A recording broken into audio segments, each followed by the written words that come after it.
Namaste, Adab, Sri Akal, those who don't know me, this is me, Alice Raj, and welcome back to my channel, Small Steps Towards Bigger Dreams. So जैसे कि आप पढ़ सकते हैं heading को, predicting the products of chemical reactions. तो हम सिर्फ प्रिडिक्ट ही नहीं कर रहे हैं, हम उसको बैलेंस भी कर रहे हैं साथ ही साथ, ठीक है ना। ये पार्ट 2 है, मैं पार्ट 1 ऑलरेडी डाल चुकी हूँ, तो अगर आपने नहीं देखी है तो please go ahead and watch it. And सारी जितनी भी मेरी वीडियोज़ रहती हैं उन सबका डिस्क्रिप्शन बॉक्स में मैं लिंक दे देती हूँ, तो अगर एंड स्क्रीन पर वो आपको नहीं मिले तो आप डिस्क्रिप्शन बॉक्स पर देख सकते हैं, ठीक है। तो इसके अंदर मैं आपको कुछ टिप्स एंड ट्रिक्स देने वाली हूँ, तो प्लीज़ स्टे ट्यून, बने रहिएगा इस वीडियो में, और ये वीडियो बहुत ज़्यादा इंटरेस्टिंग होने वाली है। तो मैंने यहाँ पे एक रिएक्टेंट साइड में कुछ यहाँ पे मैंने कंपाउंड्स और एलिमेंट्स मैंने यहाँ पे बेसिकली मैंने एलिमेंट्स यहाँ पे लिखे हुए हैं। तो मुझे क्या है, मेरे पास क्या है भाई, मेरे पास है मेथेन और मेरे पास है ऑक्सीजन। तो methane is basically a hydrocarbon, ठीक है। Methane is basically a hydrocarbon, और यहाँ पे मेथेन के साथ जो है वो ऑक्सीजन रिएक्ट कर रहा है। तो ये हमारा क्या है, basically it is a combustion reaction. तो बच्चों, जब भी कंबशन रिएक्शन की हम लोग बात करते हैं तो इसके अंदर हमारे को हमेशा याद रखना है कि product is going to be CO2 plus H2O, that's it, nothing else, nothing else. इसमें और कुछ हो ही नहीं सकता प्रोडक्ट, ठीक है ना। तो कंबशन रिएक्शन में ये तो एक बहुत अच्छी आपको आसान सी, क्योंकि ये बहुत इजी है, अभी जल्दी ख़त्म हो जाएगा, तो इसी वजह से मैंने कंबशन रिएक्शन को मैंने पहले लिया है, ठीक है। तो क्या कहते हैं, अगर आपने मेरी केमिकल इक्वेशन को कैसे बनाते हैं या कैसे सॉल्व करते हैं वो मेरी वीडियोस नहीं देखी है तो आप वो भी देख सकते हैं। केमिकल फार्मूलाज कैसे बनाते हैं, तो 80 केमिकल फार्मूलाज हैं, उनको कैसे आप याद करो, कैसे आप उन्हें बना सकते हो, वो सारी वीडियोस मैंने डाल रखी है प्लेलिस्ट में, डिस्क्रिप्शन बॉक्स में आपको उनका लिंक मिल जाएगा। तो चलो अब इसको बैलेंस कर लेते हैं भाई, है ना। तो हमारे पास यहाँ पे क्या है, मेरा कार्बन यहाँ पे बैलेंस है, ठीक है ना। ऑक्सीजन यहाँ पे 2 है, लेकिन ये ऑक्सीजन यहाँ पे हो गया 3। तो मैं यहाँ पे क्या करूँगी भाई, मुझे सबसे पहले तो मुझे क्या कहते हैं, मैंने आपको क्या सिखाया था, मैंने ये सिखाया था कि भाई हाइड्रोजन सेकेंड लास्ट और ऑक्सीजन लास्ट में हम लोग बैलेंस करते हैं। तो सबसे पहले मैंने यहाँ पे एक 2 लगा देना है, ठीक है। तो मैंने हाइड्रोजन को मैंने बैलेंस कर लिया।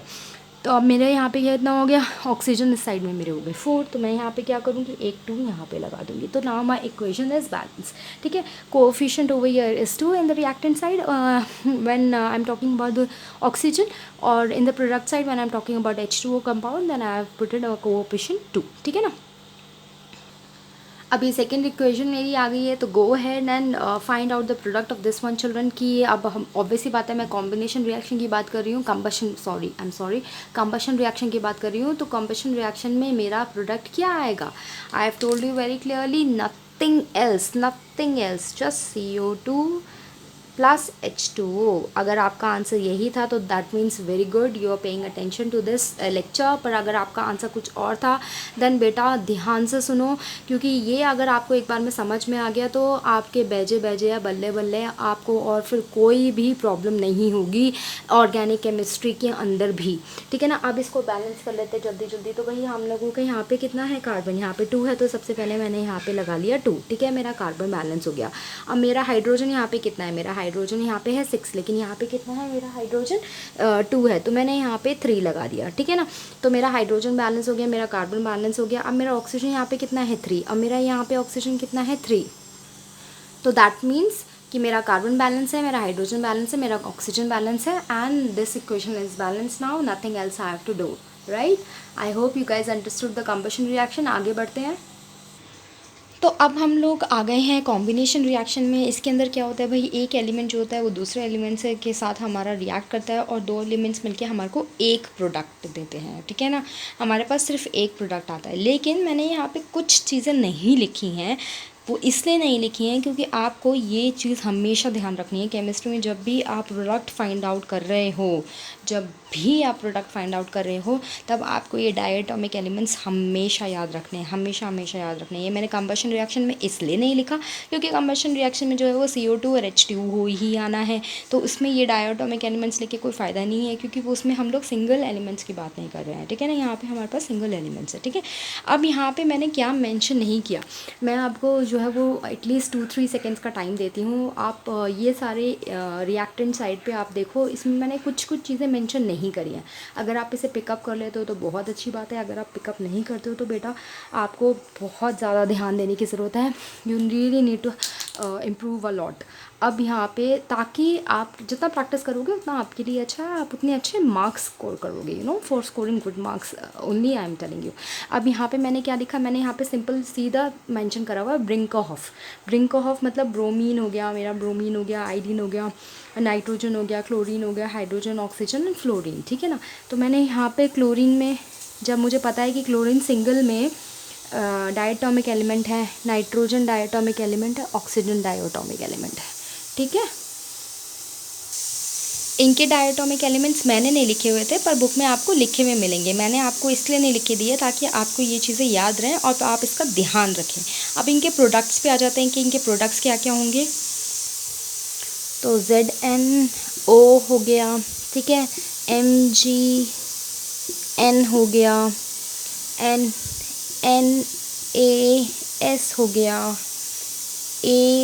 AlCl हो गया, है ना, करेक्ट है ना, सब कुछ करेक्ट है ना। अगर आप बोल रहे हो कि करेक्ट है तो बेटा आपको केमिकल फार्मूला की वीडियो ज़रूर से देखने की ज़रूरत है, क्योंकि आपको फिर केमिकल फार्मूला इसका मतलब बनाने नहीं आते हैं, ठीक है ना। तो जहाँ तक मुझे पता है Mg जो होता है वही हमारे Mg के पास जो है वो +2 है और नाइट्रोजन के पास जो है वो -3 है। तो मेरा ये फार्मूला जो बनेगा वो बनेगा Mg3n2, ठीक है ना। Zn के पास जो होता है वो +2 होता है और ऑक्सीजन के पास -2 होता है, तो ये पहले से स्टेबल है, तो इसी वजह से कुछ भी कैरी आउट नहीं होगा, ठीक है। अब Na उसकी बात करें तो Na के पास जो होता है वो हमारा +1 होता है और सल्फर के -3 होता है, ठीक है ना। तो ये क्या हो गया, सॉरी -2 होता है, तो 2 होता है, तो ये Na2S हो गया, ठीक है ना। Al के +3 होता है और जो क्लोरीन है हमारा उसके पास जो होता है वो -1 होता है, तो ये AlCl3 हो गया, ठीक है, समझ में आया। तो ये है प्रॉपर तरीके से, ठीक है। अब इसको बैलेंस करना है हमें, तो जल्दी जल्दी से हम इसको बैलेंस कर लेते हैं। केमिकल फार्मूला तो हमने बना लिया, तो भाई O2 है हमारे पास, ठीक है ना, तो हम लोगों ने यहाँ पे 2 लगा दिया। अब Zn2 हो गया तो हम लोगों ने यहाँ पे 2 लगा दिया in order to balance the equation, two coefficient 2 coefficient 2। अब मेरे पास क्या है, Mg3 है तो मैंने यहाँ पे 3 लगा दिया और N2 मेरे पास है ही पहले से, तो ये इक्वेशन बैलेंस हो गई। अब आ जाते जल्दी जल्दी भाई, तो यहाँ पे मेरे पास Na2 है लेकिन S8 है, ठीक है ना। तो मैं अगर यहाँ पे S8 लगाऊंगी तो मेरा Na16 हो जाएगा, तो मुझे यहाँ पे Na16 लगाना पड़ेगा, है ना। 8 2 से 16, राइट। कोएफिशिएंट और सब्सक्रिप्ट को हम लोग क्या कहते हैं, मल्टीप्लाई करते हैं, राइट। तो S तो हमारा 8 हो गया लेकिन Na हमारा 16 हो गया। AlCl3 है भाई मेरे पास, लेकिन यहाँ पे तो 2 है, तो मैं यहाँ पे इसको बैलेंस कैसे करूँगी। तो मैंने यहाँ पे क्या किया भाई, यहाँ पे मैंने 2 लगा दिया, ठीक है ना, क्योंकि ऑड नंबर लगाने का कोई फ़ायदा नहीं है मुझे। यहाँ पे मैंने 2 लगा दिया तो यहाँ पे मुझे 6 हो गया, क्योंकि कोएफिशिएंट और सब्सक्रिप्ट जो है वो मल्टीप्लाई हो गया, तो Cl मेरे पास 6 आ गया। तो यहाँ पे अब 6 आ गया और यहाँ पे मेरा 2Al हो गया।